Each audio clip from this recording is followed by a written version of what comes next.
Hey guys, Lytane here. One thing that I always love is when a group of very specialized individuals get together in order to do something that is absolutely impossible. I'm not talking about superhero films or the like, I'm talking about a good old-fashioned heist movie. So today I want to see if one of the most famous heist movies of all time, Ocean's 11, is worth it.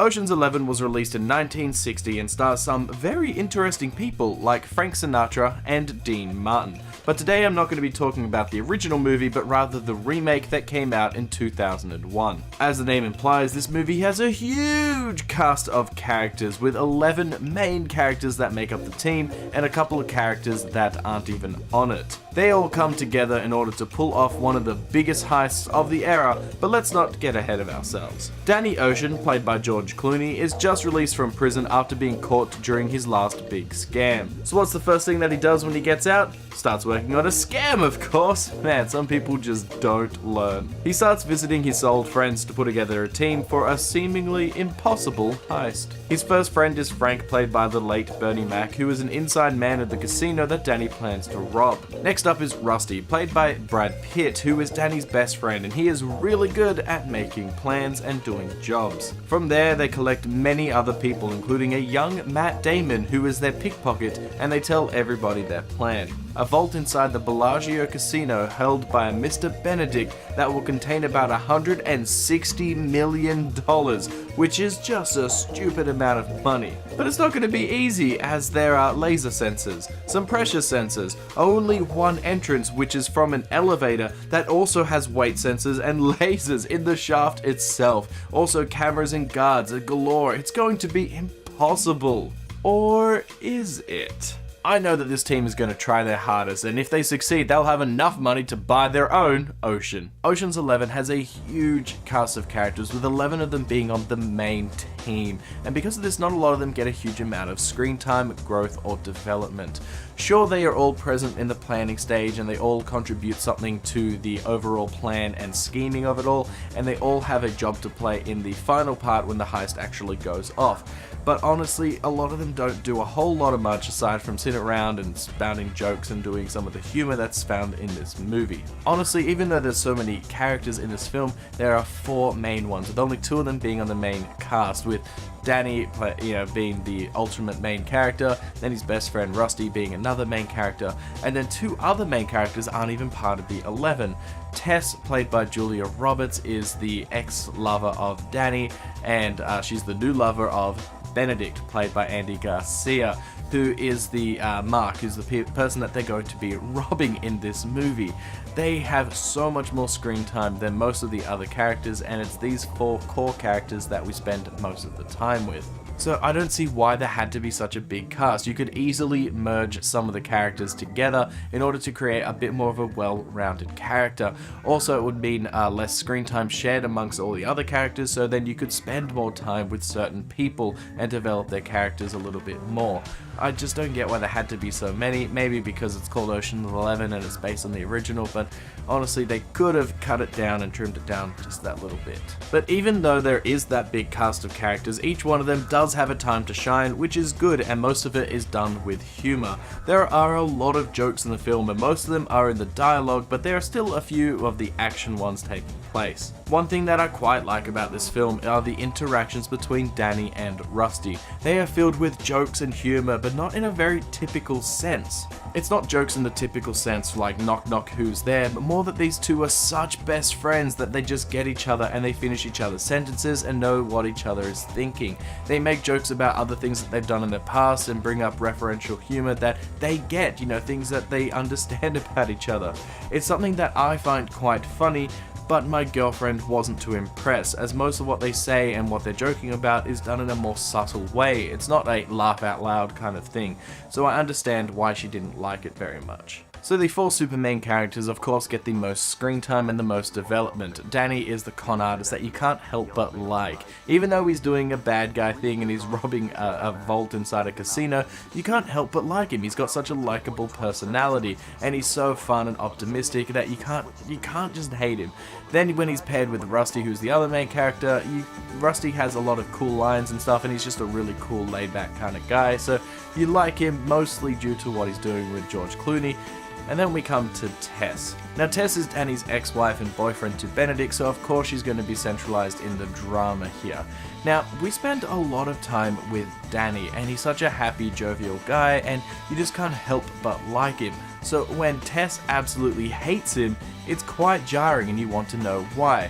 Basically, Danny did some bad stuff, got sent to prison, and she thought he did it for all the money, but really he did it for her. Now, when he goes to prison and he abandons her, she absolutely hates him and she leaves him. And she's, right to do so, and she's right to be angry and all that kinds of stuff. It's well justified, but it's still a little jarring because he's such a likable guy. And she goes throughout the entire film quite angry and pissed off at him with that and all that he has done. And there's very little change or growth over the whole movie until right at the end, which feels really, really rushed, but I'll talk about that a little bit more later. As this is a heist movie, let's finally talk about the heist itself. This is a part of the movie that can really make or break it, as it is the main focus of all the characters and the movie itself. In my opinion, a good heist movie needs a prize that is seemingly impossible to get due to the many traps laid out before it and how varied they all are. This movie does deliver on that, as the vault is nigh impossible to get into with all the lasers and sensors and cameras just absolutely everywhere. Like most heists, they have to start planning and infiltrating, which is about half of the film, and each character contributes something to the final plan. With such a big cast, each character does do something to warrant the need for them, which is great, but there are some complications. These complications are usually the most interesting part. Now, it's fun to see the heist and see them planning and doing all that stuff, but if a plan goes well and there's no hiccups and no nothing, then it's boring. These complications add a little bit of drama and, excitement to the film, which is very, very fun. Like, one of the first ones that gets revealed is the fact that Tess is in this casino dating the guy that they're gonna rob, and she's the ex-wife of Danny, for crying out loud. When Rusty sees her, he's all like, oh crap, why are we doing this heist? We should stop now. This is way too personal. And I like these complications because it fleshes out the characters, it fleshes out the story, and it shows that they aren't this perfect, crazy, team that can do absolutely everything. As the movie goes on, it teases you with how they're going to get through some of the traps, but not all of them. I like this in a heist movie because when the final heist actually does happen, you don't actually know how they're going to get through everything.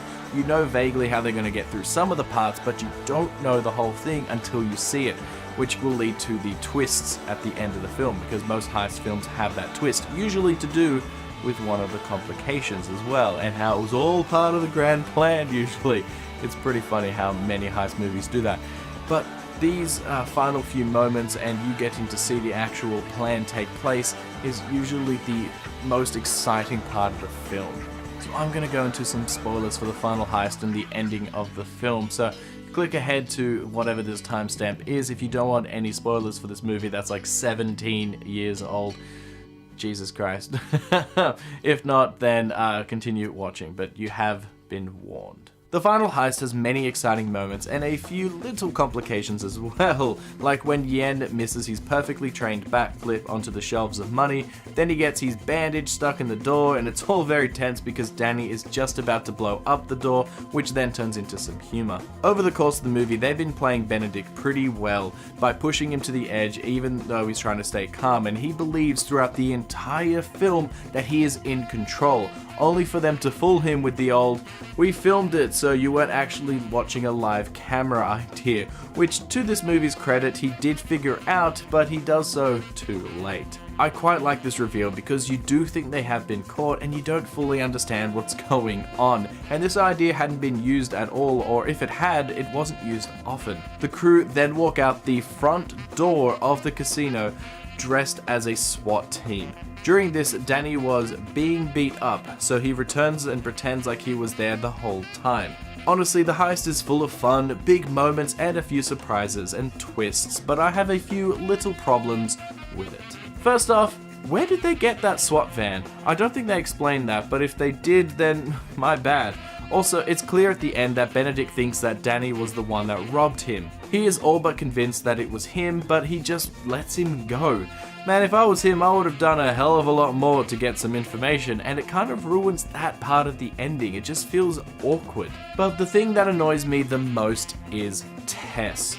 Throughout the whole film, she has been a bit of an antagonist to the group and a disruption to the plan, the complication. Danny is still in love with her, but she hates him, and that doesn't really change over the movie. Sure, she realizes that he still loves her, but they don't really connect on a personal level anymore over the course of the filming, and she has moved on. Then at the end, she sees that Benedict does care more about money than he does her, which upsets her and she leaves him, which makes perfect sense, that's fine. But then she goes back to Danny and gets back together with him. Even after spending time in prison for breaking his parole, she waits for him and it's like they're a cute little happy couple again. It's so jarring and I don't really understand why it happens. It really wasn't set up in the movie very well, as she didn't really have much of a change of heart as she talked to him throughout the film. It is something that is really forced and dumb, and since I didn't even like it to begin with, it annoyed me even more.